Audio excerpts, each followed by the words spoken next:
The Hobbit by J.R.R. Tolkien. Read by Daniel Downey. Chapter 8.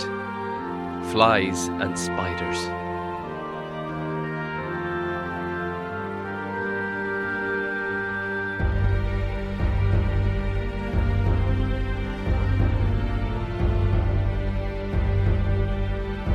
They walked in single file.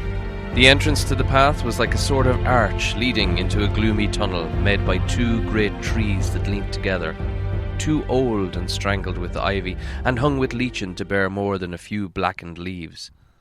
The path itself was narrow and wound in and out of the trunks. Soon the light at the gate was like a little bright hole far behind, and quiet was so deep that their feet seemed to thump along while all the trees leaned over them and listened. As their eyes became used to the dimness, they could see only a little way either side of the darkened green glimmer, occasionally a slender beam of sun that had the luck to slip through in some opening in the leaves far above, and still more luck not to be caught in the tangled boughs and matted twigs beneath, stabbed down thin and bright before them. But this was seldom, and it soon ceased altogether. There were black squirrels in the woods. As Bilbo's sharp, inquisitive eyes got used to seeing things, he would catch glimpses of them whisking off the path and scuttling behind tree trunks.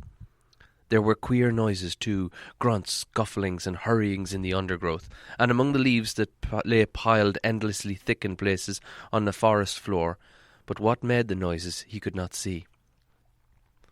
The nastier things they saw were the cobwebs. Dark, dense cobwebs with threads extraordinarily thick, often stretched from tree to tree, or tangled in the lower branches on either side of them. There were none stretched across the path, but whether because some magic kept it clear, or for what other reason, they could not guess. It was not long before they grew to hate the forest, as heartily as they had hated the tunnels of the goblins, and it seemed to offer even less hope of any ending. But they had to go on and on. Long after they were sick for a sight of the sun and of the sky, they longed for the feel of wind in their faces. There was no movement of air down under the forest roof, and it was everlastingly still and dark and stuffy. Even the dwarfs felt it, who were used to tunnelling and lived at times for long whiles without the light of the sun.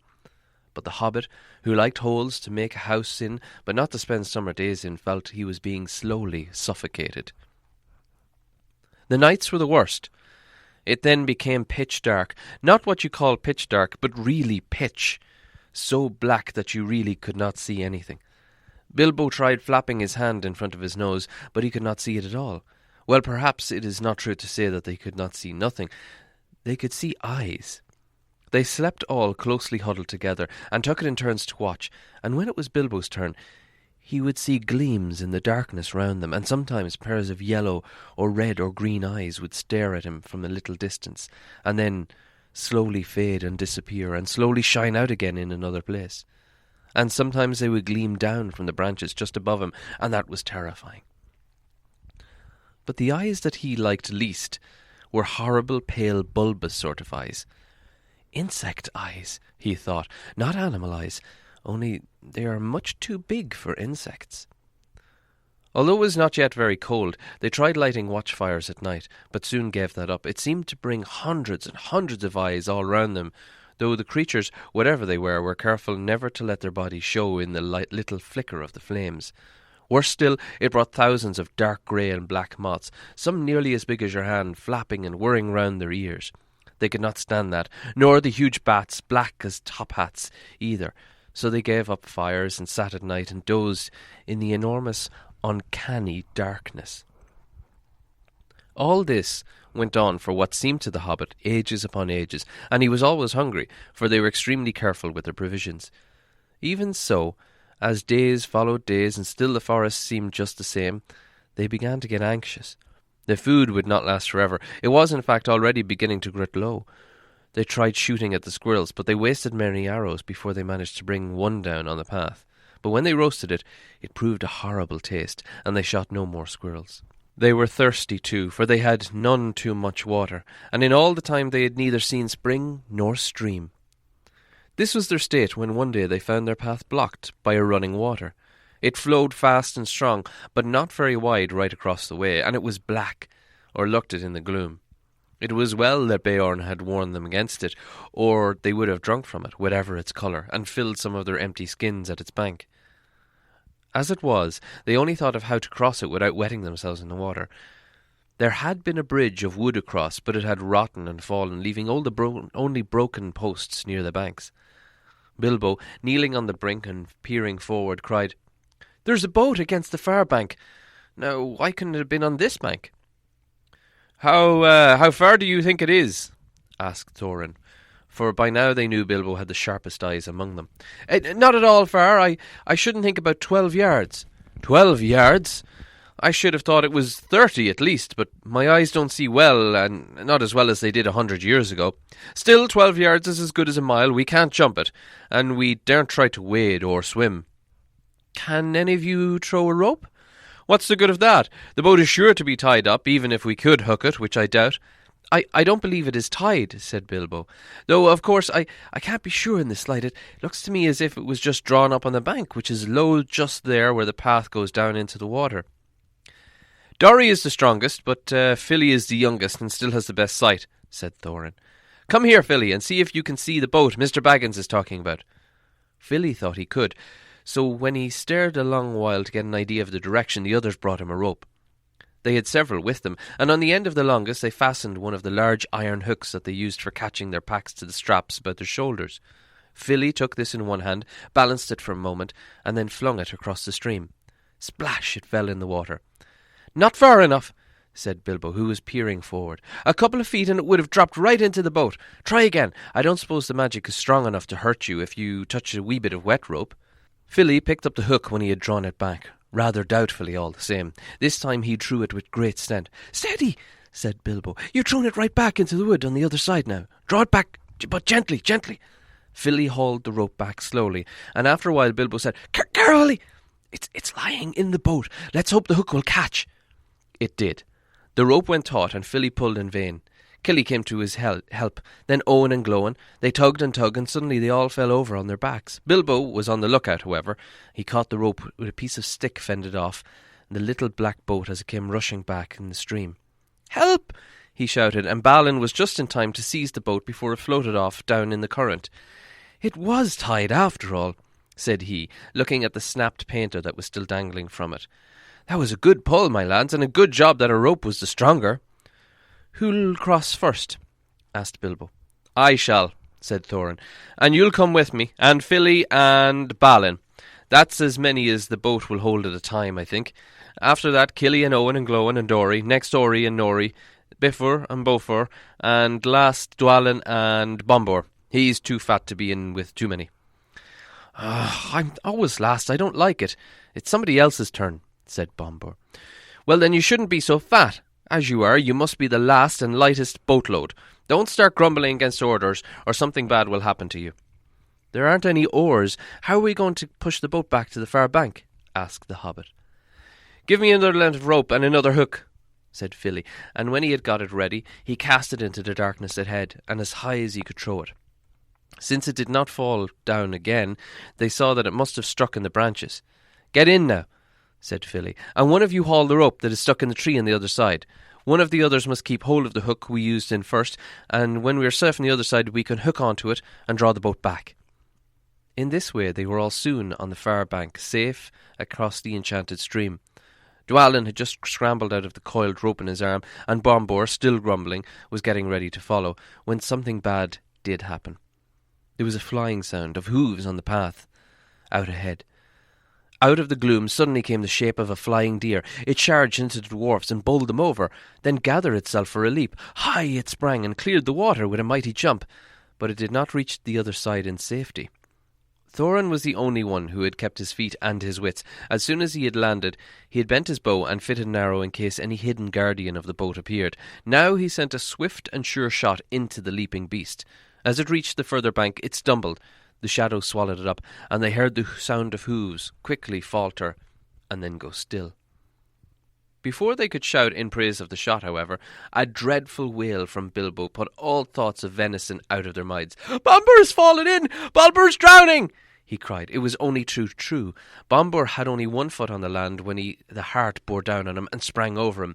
He had stumbled, thrusting the boat away from the bank, and toppled back into the dark water, his hands slipping off the slimy roots at the edge, while the boat span slowly off and disappeared. They could see only his hood above the water when they ran to the bank. Quickly they flung a rope around and towards the hook into him.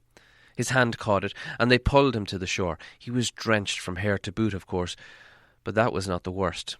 When they laid him on the bank, he was already fast asleep, with one hand clutching the rope so tight that they could not get it out of his grasp, and fast asleep he remained in spite of all that they could do. They were still standing over him, cursing their ill luck and Bombur's clumsiness and lamenting the loss of the boat, which made it impossible for them to go back and look for the heart, when they became aware of the dim blowing of horns in the wood and sound of dogs baying far off. Then they all fell silent, and as they sat, it seemed they could hear the noise of a great hunt going by in the north of the path, though they saw no sign of it. There they sat for a long while, and did not dare to make a move. Bombur slept on with a smile on his fat face, if he no longer cared for the troubles that vexed him. Suddenly on the path ahead appeared some white deer, a hind and fawns, and snowy white as a heart had been dark. They glimmered in the shadows. Before Thorn could cry out, 3 of the dwarfs had leaped to their feet and loosed off arrows from their bows, but none seemed to find their mark. The deer turned and vanished in the trees as silently as they had come, and in vain the dwarfs shot their arrows after them. "Stop! Stop!" shouted Thorn, but it was too late. The excited dwarfs had wasted their last arrows, and now the bows that Beorn had given them were useless. They were a gloomy party that night, and the gloom gathered still deeper on them in the following days. They had crossed the enchanted stream, but beyond it the path seemed to straggle on just as before, and in the forest they could see no change. Yet, as if they had known more about it, they considered the meaning of the hunt and the white deer that appeared upon their path. They would have known that at last they were drawing near the eastern edge, and would soon come, if they could have kept their courage and their hope, to thinner trees and places where the sunlight came down. But they did not know this, and they were burdened with the heavy body of Bombur, which they had to carry along with them as best they could, taking the wearisome task in turns of 4 each while the others shared their packs. If these had not become all too light in the last few days, they would have never managed it, but a slumbering and smiling Bombur was a poor exchange for packs filled with food, however heavy. In a few days, a time came when there was practically nothing left to eat or to drink. Nothing wholesome could they see growing in the woods, only funguses, foul and herbs, with pale leaves and unpleasant smells. About 4 days from the enchanted stream, they came to a part where most of the trees were beeches. They were at first inclined to be cheered by the change, for here there was no undergrowth and the shadows were not so deep. There was a greenish light about them, and in places they could see some distance to either side of the path, yet the light only showed them endless lines of straight grey trunks, like the pillars of some huge twilight hall. There was a breath of air and a noise of wind, but it had a sad sound. A few leaves came rustling down to remind them that outside autumn was coming on. Their feet ruffled among the dead leaves of countless other autumns that drifted up from the bank of the path, from the deep red carpets of the forest. Still Bombur slept, and they grew very weary. At times they heard disquieting laughter. Sometimes there was a singing in the distance too. The laughter was the laughter of fair voices, not goblins, and the singing was beautiful, but it sounded eerie and strange, and they were not comforted. Rather, they hurried on from those parts with what strength they had left. 2 days later they found their path going downward, and before long they were in a valley filled almost entirely with a mighty growth of oaks. "Is there no end to this accursed forest?" said Thorin. "Somebody must climb a tree and see if he can get his head above the roof and have a look round. The only way is to choose the tallest tree that overhangs the path." Of course, somebody meant Bilbo. They chose him because, to be of any use, the climber must get his head above the topmost leaves, so he must be light enough for the highest and slenderest branches to bear him. Poor Mr. Baggins had never had much climbing practice, particularly in trees, but they hoisted him up into the lowest branches of an enormous oak that grew right out into the path, and up he had to go as best he could. He pushed his way through the tangled twigs, and many a slap in his eye.